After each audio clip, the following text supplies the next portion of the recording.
I mean, to all art, I think there's some structure, there's some rules that kind of, I wouldn't necessarily say need to be abided by, but oftentimes are abided by. And I think oftentimes people don't understand those rules when they are making art for the first time.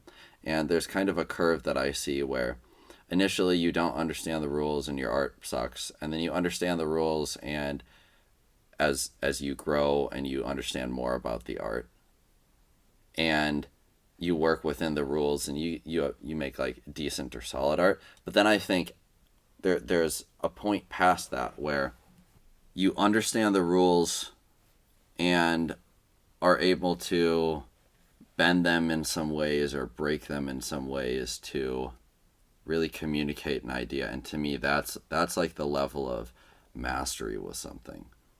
So, for instance, we'll go back to your photography example. In photography, one of the quintessential rules for making something aesthetically pleasing is like the rule of thirds. Hmm. There are different uses of color.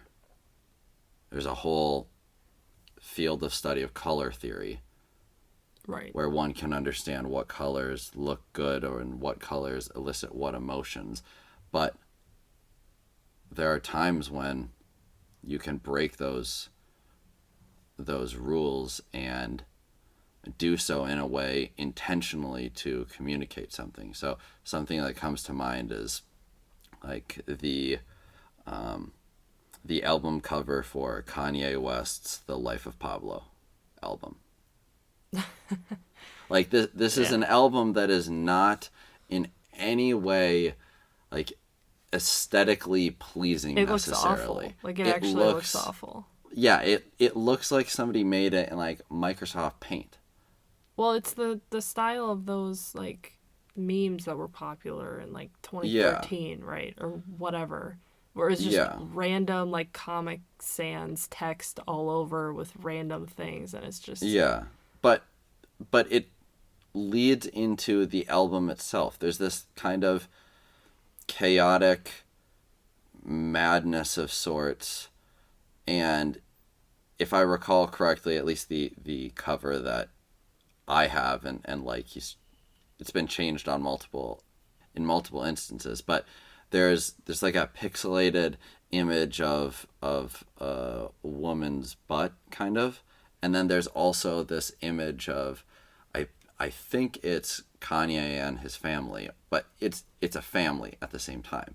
And many of the themes on the album are touch on like more sexually explicit content, but then there's also this background of like Christianity and Christian references and family, and like it's kind of a weird dichotomy that's represented on the album cover despite the album cover not being aesthetically pleasing in any capacity. well, isn't that the one that is that the album he described as a gospel album with a whole lot of cussing or something like Yeah, that? I think it Is was that described in that way. Yes. yeah. Yeah. It's yeah, but I just think like when you break some of those molds or you Hmm. break some of the rules, like it has to be for a purpose, right? You can't just Yeah. break rules just to break rules. Well, and I think the other thing is like there's a clear understanding of what the rules are, Right.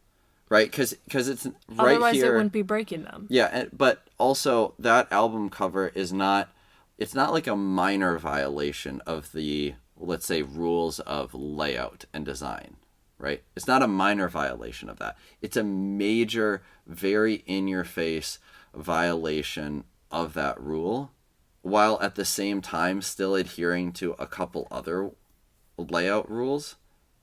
Hmm. And I think like there's a level of chaos, but there's also a level of like groundedness to it because you recognize, oh, there's some understanding of the rule here, but there's so much violation of the rule here, and it creates an interesting dichotomy. I think only when you fully understand that rule can you really go about violating it.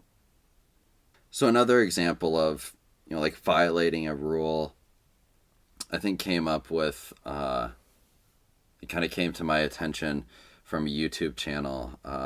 It's Quove Studio, and their video is titled, "Do Scars Really Make Men More Attractive? What Makes an Attractive Face?"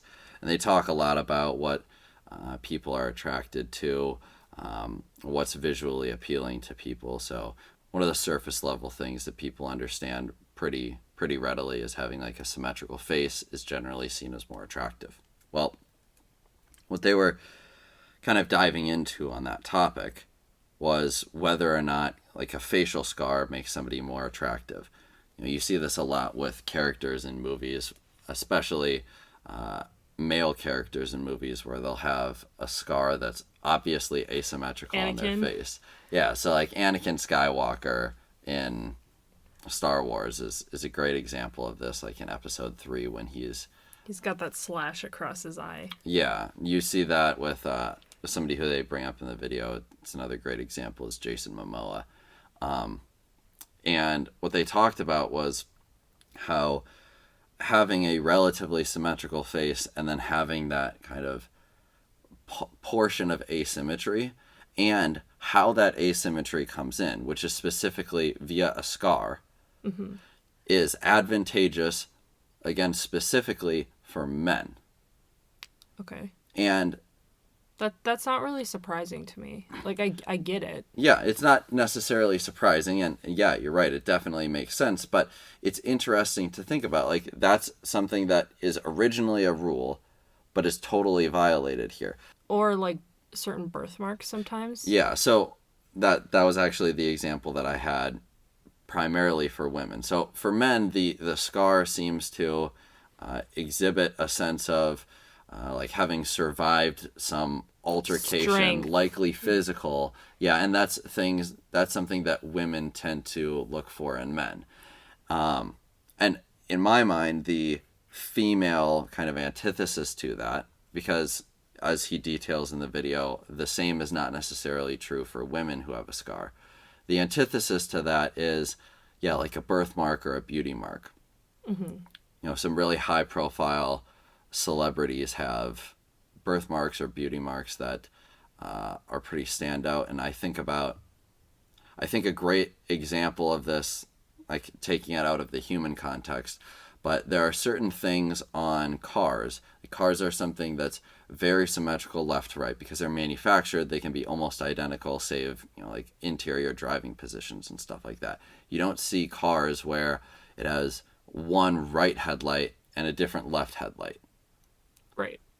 However, there's one instance that I've noticed where cars are oftentimes asymmetrical, and it's on the rear end of a vehicle. Think about when you're looking at with the exhaust, like a name of a vehicle, like the logo or the name on the side. So like on the rear of the vehicle, it's usually on like a bumper or the trunk or boot for those in Britain. You've got some form of label. Usually it's the name of the vehicle. So you'd get like, if it's a Honda Accord, it would say Accord. Or like Eco Turbo, like something yeah, like sometimes that. you get that. But oftentimes sometimes you'll see it where they're symmetrical, but oftentimes it'll be asymmetrical. Similarly, what you'll get sometimes is in the grille area of a vehicle, there will be a marker for something that's performance. So for BMW, you'll have these 3 slashes if it's an M car, and sometimes that'll be represented in the logo. Or Mercedes vehicles, sometimes the AMG variants, again, a high performance variant, will have a little AMG logo there. Mm-hmm. Same can be true sometimes for Audi and their RS line, or Volvo and their Polestar line. But in any case, you have this kind of asymmetrical feature that's almost like a beauty mark of sorts, and it's specifically done most often, I would say, on high performance variants. Well, it's just an interesting idea about there being this really profound or unexplainable sense of beauty in the slight imperfections of something. Yeah, I think that's another portion of art. There's a need to have a level of imperfection and a level of something like unique, something different.